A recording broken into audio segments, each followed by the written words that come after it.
All right, unique Mecca audio, man. I'm gonna tell you this one because y'all always calling and asking about the Jamaicans. And so I'm gonna give you one about the Jamaicans. All right. Now, I don't want to really say no names. I hate saying names. I'm just gonna say, one of the Jamaican homies, ran with my posse on the street, Jamaica, shower posse, Kingston 16 in the house.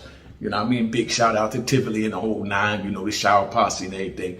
But now we up in Lewisburg, So I'm gonna bounce back and forth between Lewisburg and, take it to the street and all that so you understand how this thing go. On the street, we was beefing hard.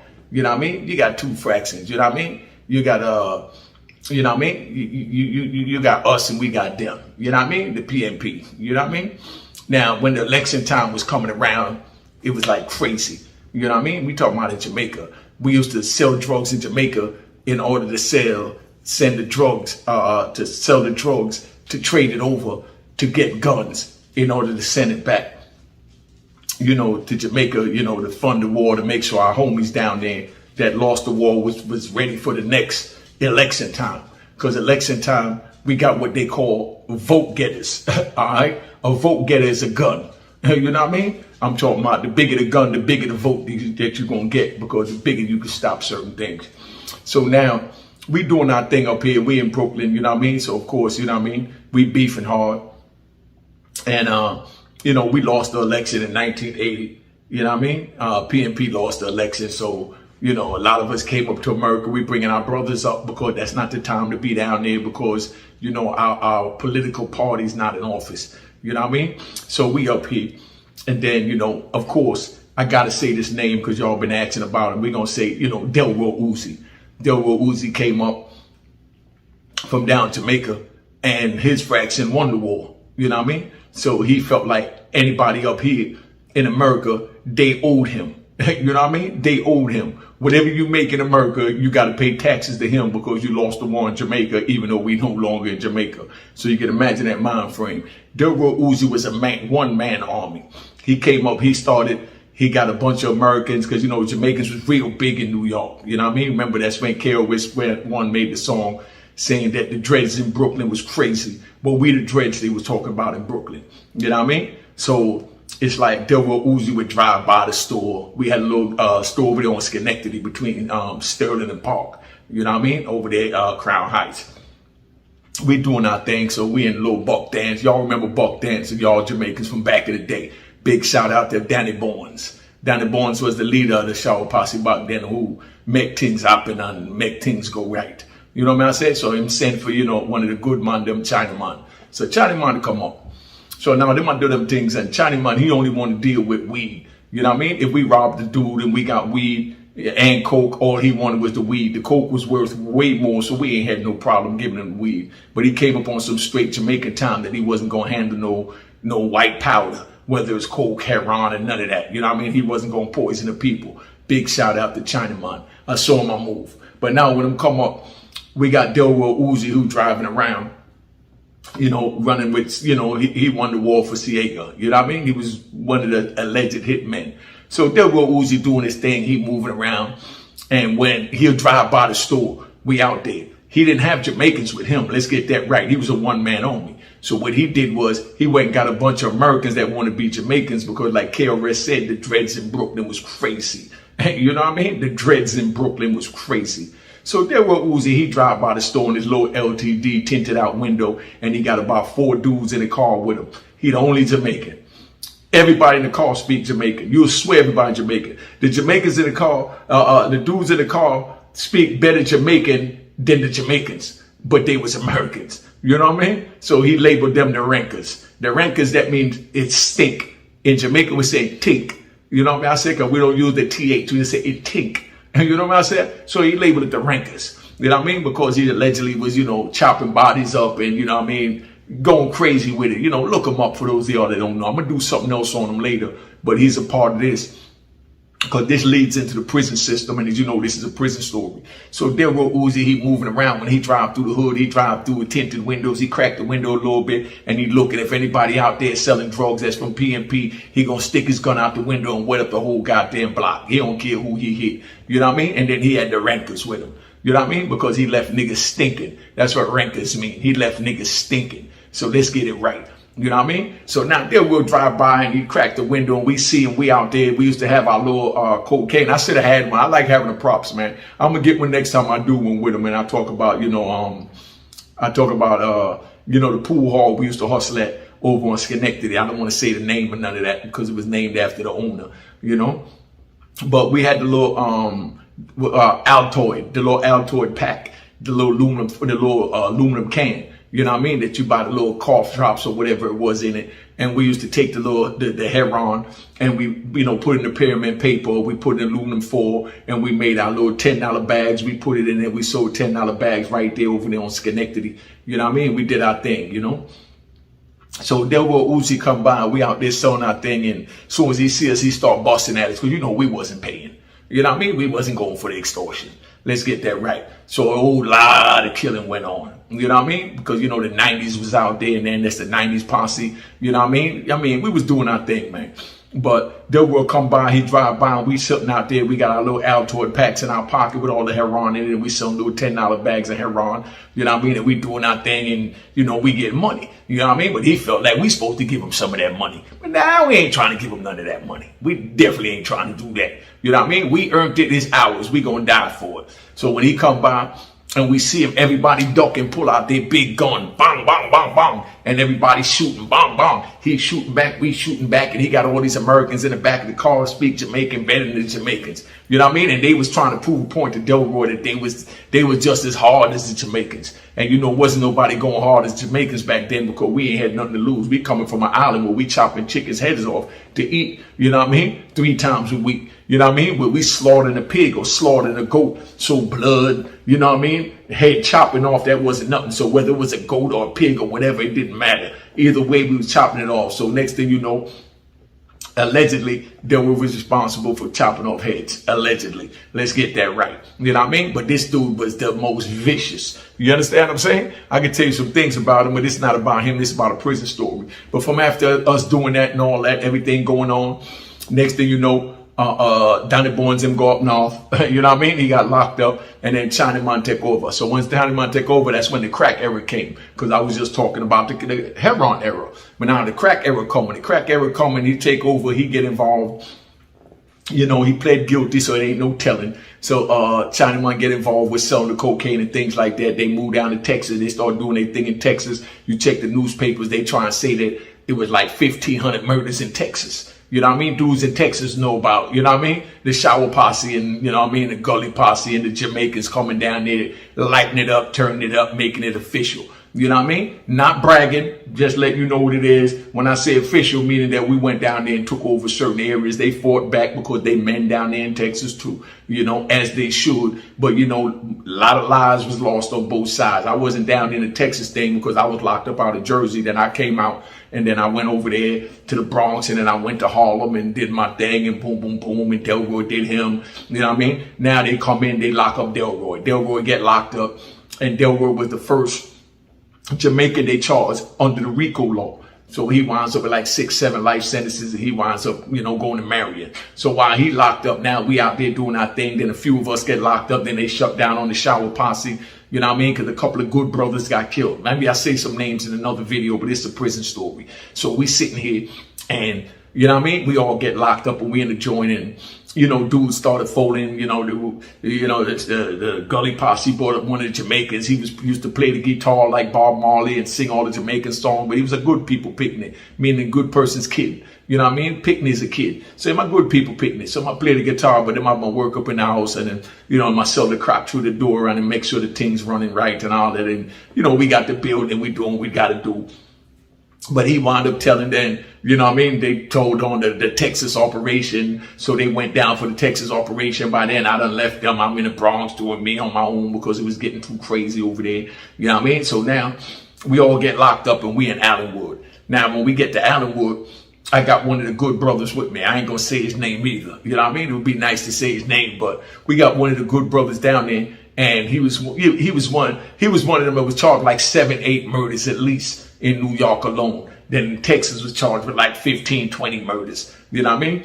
But one of the homies that raised me, that raised me. I'm keeping it 100. The homie that raised me turned out to be Pepper. Pepper mean hot. hot meaning rat. You know what I mean? He testified on the little homie that was doing all the shooting, that was his partner and all that. So being that they went on a lot of shootings, he pled guilty to his murders and told on his murders and this and that. They just wanted to bring down the whole posse, so they allowed him to tell. So he done told we all in the joint. So then now the homie come to me and he says, yo, I know you grew up with the homie in Jamaica, so I need you to holler at him, because all he got to do is write a statement recanting what he said. And if he recant what he said, then I can use that to go back to court. Tell him I ain't mad at him. I'm just trying to get out of prison. I understand he couldn't handle it. He was weak or whatever. But right now we just need him to, to write a affidavit to the courts to let them know what time it is. So I called the homie on the phone, because the homie used to pull up at my girl house and all that. I ain't know he was telling at the time. This is when I found out he was telling, because I went to Lewisburg, then ADX, and then I come home, this 99 Allenwood, and they telling me that the dude that brought me into the whole joint, they find out he no good. We're not trying to hear all that. You know what I mean? So I make the phone call and I talk to dude, because he used to bring a little $1,000, at least twice a week, by the crib, make sure I was living good in the prison and all that. So I tell him, nah, that's my man. He still look out for him. Boom, boom. I can't believe he did that. Let me holler at him. So I hollered at my man and I tell him straight up. I said, yo, what's up? They telling me you told on the little homie, boom, boom, boom. And he's like, yeah, but I did what I had to do. You know what I mean? Did what you had to do. And he's like, yeah, man. And I said, well, look, you did what you had to do. But bottom line, right now, he just needs you to write an affidavit saying he ain't had, nothing to do with it. Just switch up your words a little bit. And you know what that man actually told me on the phone? My brother. You know what I mean? Now, I know he telling, because I just found out he telling. So I'm talking to him for the first time. He bringing me $1,000, twice a week to my crib. You know what I mean? Making sure I'm good and my kids good. He said, man, that nigga doing 7 life sentences. I ain't got to write no affidavit. He can't do nothing to me.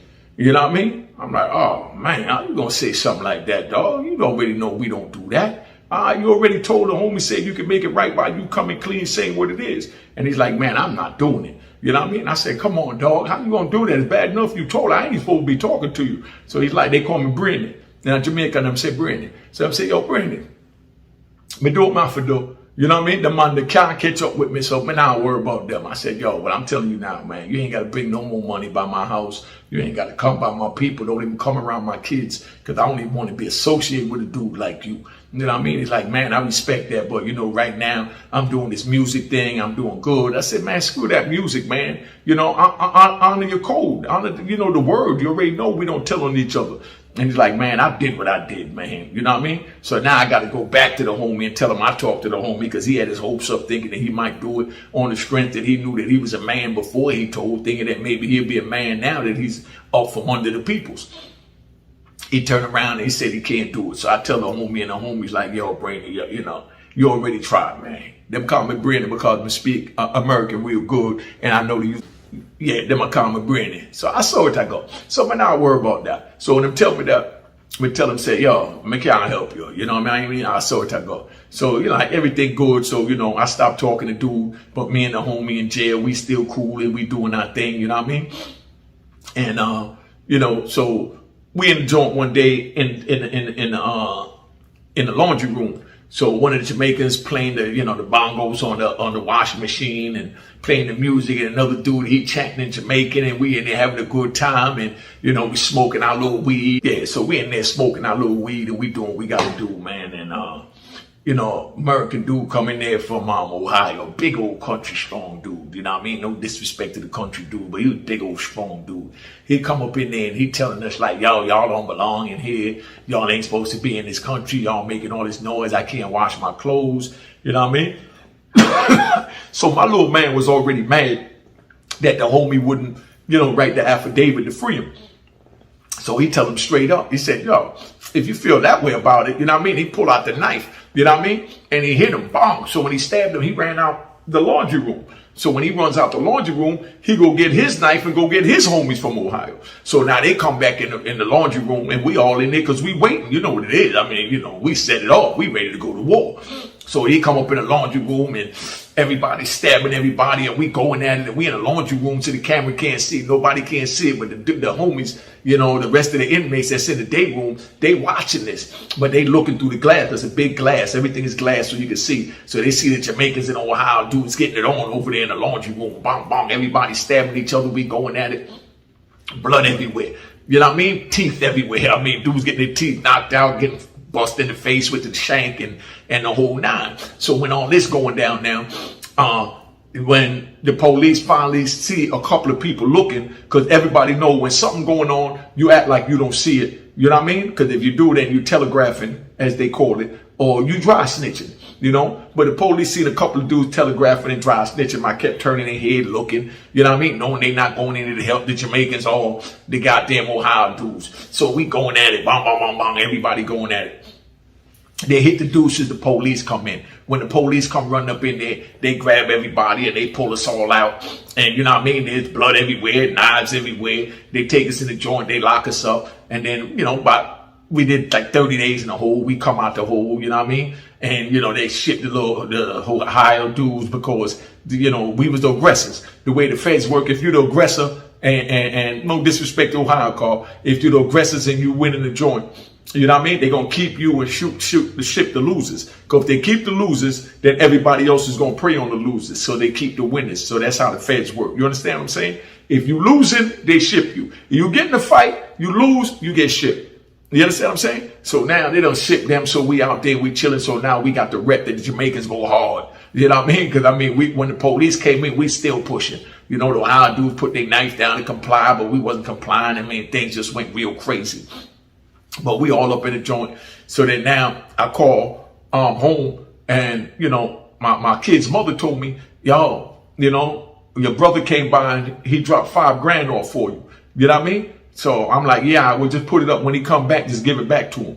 You know what I mean? She's like, give it back to him. I said, yeah, give it back to him. You know what I mean? But that's because he wouldn't write the affidavit, and I already vowed I ain't gonna mess with him. So about a week later, he come by and he bring another $5,000. He think he gonna buy me to roll with him for that telling crap. You know what I mean? So my girl give him back the $5,000 and tell him, yo, you know, Nick said that, you know, he don't need nothing from you. You know what I mean? That, you know, you stay where you at and you do what you doing. You know what I mean? So now he get vexed. You know what I mean? But now me and him grew up from Jamaica from we was like 2-3 years old. So now it messed him up so much in the head that I cut him off, that now he feel the wrath of what telling is and what telling does.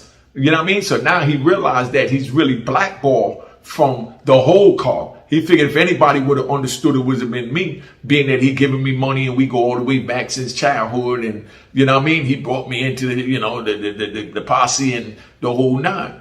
So next thing I know, dude turned around, man, and I get a phone call from the chapel, and I go up to the chapel and I call, and it's my mother, because she grew up with his mother. And my mother on the phone with his mother and his mother crying. Dude died. Nah, he didn't get killed. He died. What happened is he was smoking cocaine and heroin, and it bust his brain.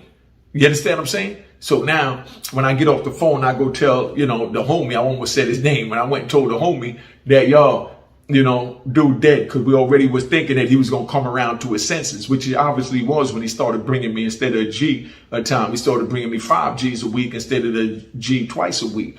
So when I tell the homie he died, all the homie said was, man, good for him. You know what I mean? Just as straight and just as good for him.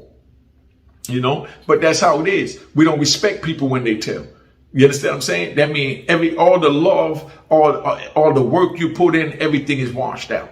You know what I mean? So, you know, it's back to bid. So now we out there in the yard, and, you know, one of the homies, the Jamaican brothers like to play poker. So he playing poker, and I give him 10 books to go out there, and he go out, he might win 30 books, give me back my 10 books, he keep 10, I keep 10. You know what I mean? So I make a little 10 books profit on my money, and we did this every day. So we out there in the yard one day, and I'm bringing the Latin Kings in this one. So the Latin King in New York called. One of the homies from New York, he out there, and the Latin King walked by and must have got up from the table that he was at. But remember, on the East Coast, we're not as geographical that this is a Latin King table or this table or that table. But this one kid was trying to push the issue that he was going to make this table a Latin King table. So, you know, the homies go out there to go play bones and stuff. So they playing dominoes. And while they playing dominoes out there, the Spanish kid Latin King kid come over there and tell them, yo, y'all got to get up from the table.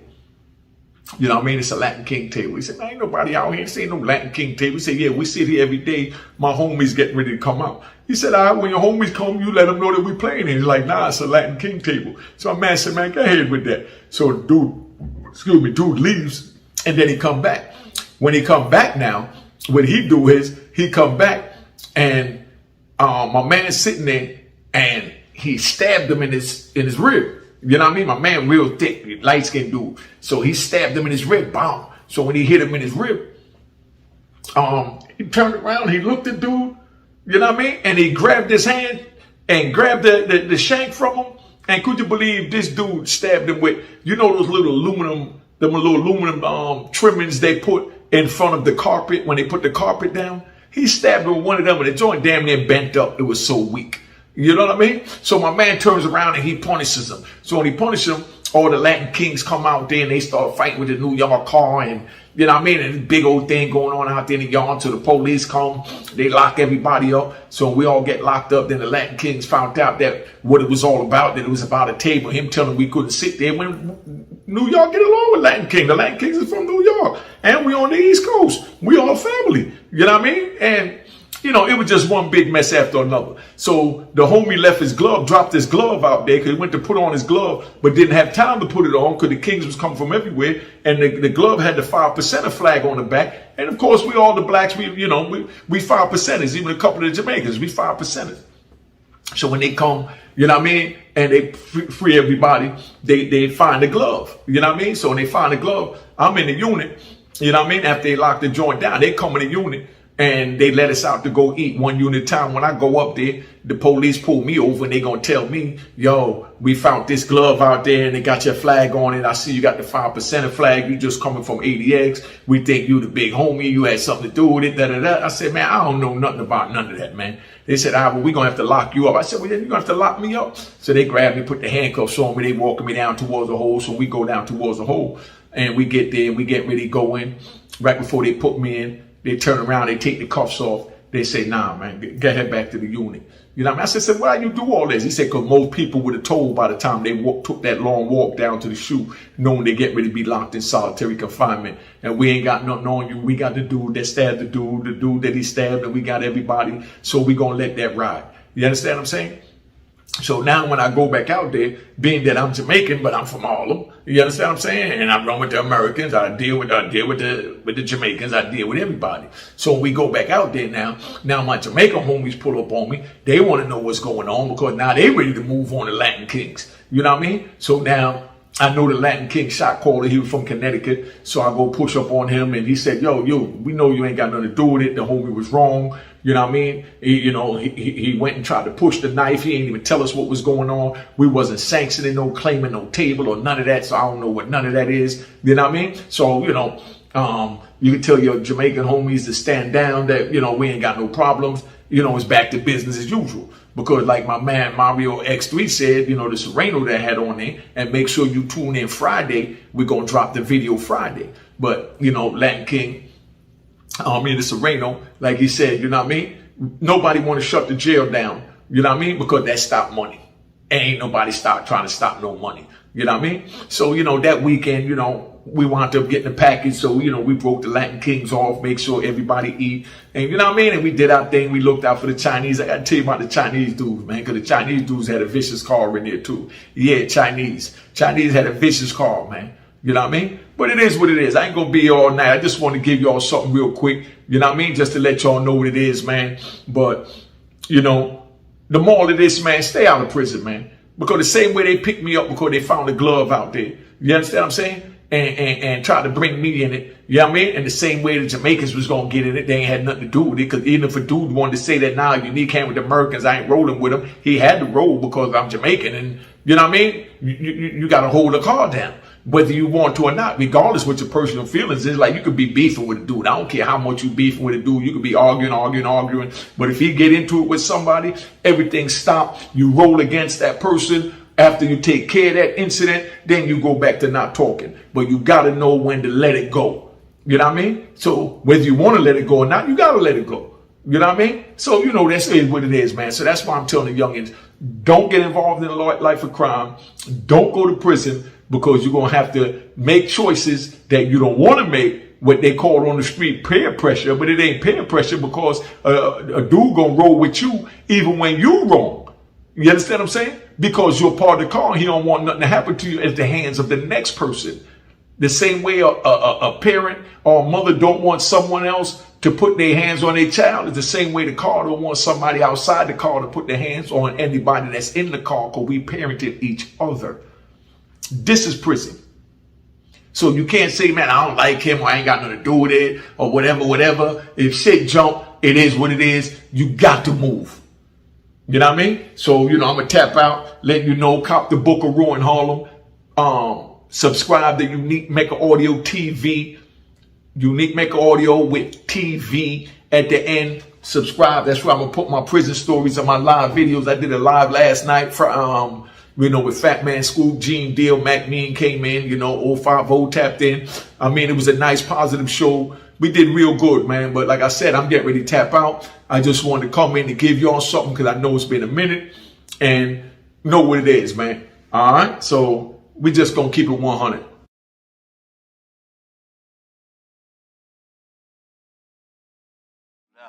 Cheers, toast the crime, toast the crime, the crime, the crime, the crime.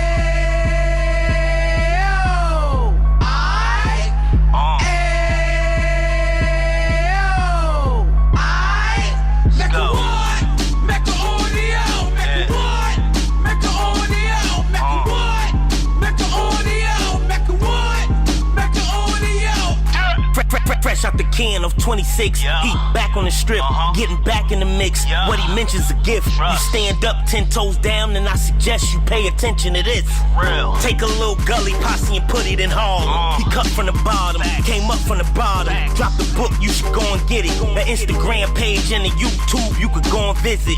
Then you could consider yourself LinkedIn. Sit front row and get Jews from a kingpin. How he went through it, so you ain't gotta go do it. To not pay attention would be stupid. Talking about a man that probably put your grandfather on. Probably the reason that him and your grams got along. A man that generated millions on the block, did his time, never squilling to the cops, Mecca Audio.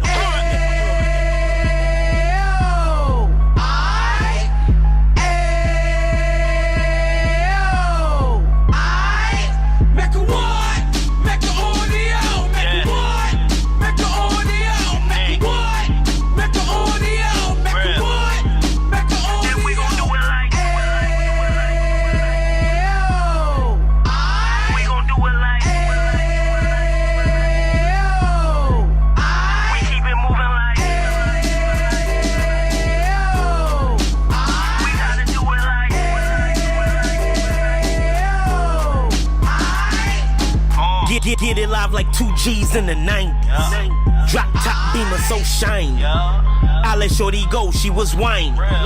Treat her like my past, she behind me. Spend a couple bands on the Dapper Dan. You be back again, getting green like a Packers fan. No cap, it's a roaring uptown. Baby horn uptown, Dominican bust downs.